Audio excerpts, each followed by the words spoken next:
Leo akhirnya digiring keluar dari kantornya dengan tangan terborgol. Kilatan lampu kamera dari para wartawan yang sudah menunggu di luar menyilaukan matanya. Imperium yang ia bangun dengan kebohongan kini runtuh dalam satu malam. Dan di suatu tempat yang jauh, Nisa akhirnya bisa bernapas lega menutup babak kelam masa lalunya. Keadilan untuk ayahnya akhirnya telah ia tunaikan.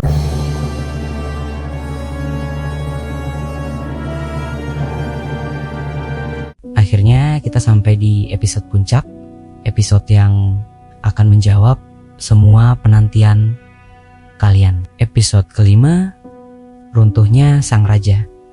Setelah semua kejahatan yang dia lakukan, Leo akhirnya menjadi buronan. Tempat pelarian terakhirnya, ironis sekali, adalah dermaga. Dermaga yang sama di mana ia membangun istana pasir kebohongan bersama Nisa. Disinilah, di tengah deburan ombak yang menjadi saksi bisu, pertemuan terakhir mereka terjadi. Bayangkan suasana tegang saat itu. Leo dengan wajah panik dan pakaian lusuh seorang pelarian melihat Nisa berdiri dengan tenang di ujung dermaga. Siluetnya membelakangi matahari terbenam. Angin laut meniup rambut Nisa, seolah ikut merasakan ketegangan yang menggantung di udara. Leo berlari menghampiri Nisa. Napasnya tersengal-sengal. Ia tidak lagi memiliki aura raja yang sombong seperti dulu. Kini ia hanyalah seorang pecundang yang ketakutan. Dengan putus asa, Leo jatuh berlutut di hadapan Nisa. Ia memohon ampun, menangis, dan mencoba memainkan kartu simpati untuk terakhir kalinya. Tentu saja Leo tidak akan mengaku kalah begitu saja. Sambil menangis, ia mulai menyalahkan semua orang kecuali dirinya sendiri. Ia menyalahkan ayahnya yang terlalu keras, menyalahkan lingkungan bisnis yang kejam, bahkan mencoba memutarbalikkan fakta Siolia. Semua yang dilakukannya adalah demi Nisa. Ia bilang, "Nisa, aku melakukan semua ini untuk kita, untuk masa depan kita." Tapi Nisa tidak bergeming. Matanya yang dulu penuh cinta, kini hanya memancarkan kekosongan dan kekecewaan yang mendalam. Ia sudah terlalu sering mendengar kebohongan Leo.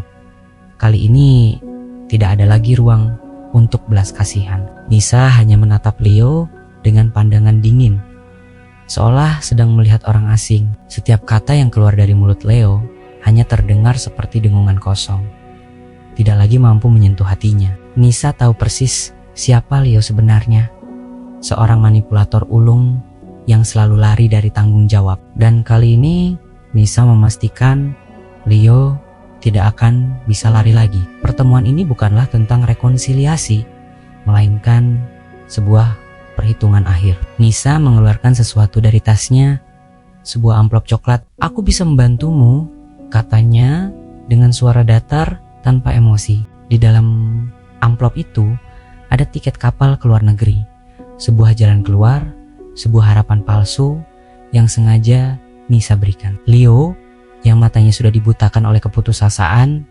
langsung tergiur. Ia melihat tiket itu sebagai satu-satunya jalan untuk selamat.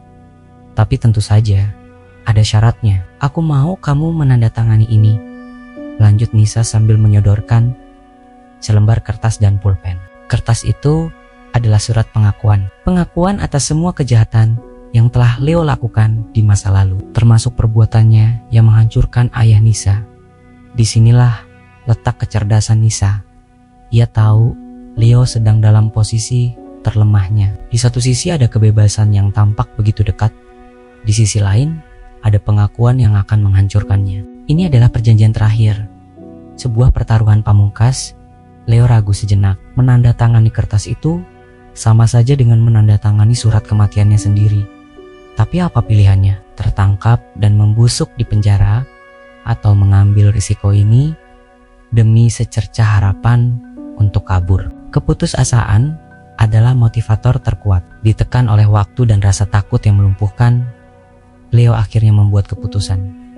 Pikirannya kacau. Ia membayangkan hidup baru di tempat yang jauh, di mana tidak ada yang mengenalnya. Fantasi itu begitu menggoda, membutakannya dari logika. Tanpa berpikir panjang lagi, dengan tangan gemetar, Leo mengambil pulpen dari tangan Nisa. Ia membubuhkan tanda tangannya di atas kertas pengakuan itu.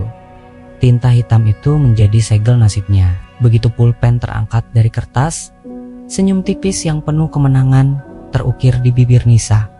Sebuah senyum yang sudah bertahan-tahan. Ia tahan. Leo menatap Nisa dengan penuh harap, menunggu tiket yang dijanjikan. Namun, yang datang bukanlah tiket kebebasan. Dari balik peti kemas dan bayang-bayang dermaga, sirena polisi mulai meraung. Semakin lama semakin keras. Beberapa mobil polisi dengan cepat mengepung area itu. Puluhan petugas berseragam lengkap muncul dari segala arah. Senjata mereka teracung, mengarah tepat ke Leo. Ini adalah pengkhianatan terakhir. Mata Leo membelalak tak percaya. Ia menatap Nisa, lalu ke arah polisi yang mendekat. Ia akhirnya sadar, ia telah dijebak dengan sempurna. Nisa tidak pernah berniat melepaskannya. Tiket itu hanyalah umpan. Rencana Nisa sejak awal adalah untuk mendapatkan pengakuan tertulis ini dan menyerahkannya langsung kepada pihak berwenang. Ini bukan hanya balas dendam, ini adalah keadilan. Nisa dengan sangat tenang menyerahkan surat pengakuan yang baru saja ditandatangani Leo kepada komandan polisi yang memimpin penangkapan. Semua bukti yang kalian butuhkan ada di sini, katanya. Wajah Leo pucat pasi. Ia mencoba memberontak, berteriak bahwa ia dijebak, tapi semua sudah terlambat. Tenaganya seakan terkuras habis. Ia ambruk dalam kehancuran total. Raja yang dulu begitu berkuasa, kini tak lebih dari seorang tahanan tak berdaya. Polisi memborgol tangannya dan menyeretnya pergi. Teriakan putus asanya menggema di dermaga, sebelum akhirnya ditelan oleh suara sirena yang menjauh. Nisa hanya berdiri diam, menyaksikan mobil polisi membawa Leo pergi hingga hilang dari pandangan. Tidak ada air mata, tidak ada teriakan kemenangan, hanya ada keheningan dan kelegaan yang luar biasa. Beban berat yang selama ini ia pikul di pundaknya selama bertahan-tahan akhirnya terangkat. Dendam ayahnya telah terbalaskan. Ia berjalan perlahan ke tepi dermaga, menatap lautan yang luas. Dengan gerakan pelan dan mantap, ia melepas cincin pernikahan dari jarinya. Cincin yang menjadi simbol cinta palsu dan penderitaan. Tanpa keraguan sedikit pun, ia melemparkan cincin itu ke tengah laut. Kilau kecil dari cincin itu lenyap di telan ombak, sama seperti masa lalunya bersama Leo yang kini telah ia buang jauh-jauh. Nisa menarik napas dalam-dalam, menghirup udara laut yang terasa begitu segar dan membebaskan. Ini adalah awal yang baru baginya, sebuah kebebasan sejati yang ia raih dengan kecerdasan dan keberaniannya sendiri. Sang raja telah runtuh dan sang ratu kini berdiri tegak, siap menyambut fajar yang baru. Terima kasih sudah mengikuti kisah luar biasa ini sampai akhir. Jangan lupa subscribe untuk cerita-cerita menarik lainnya.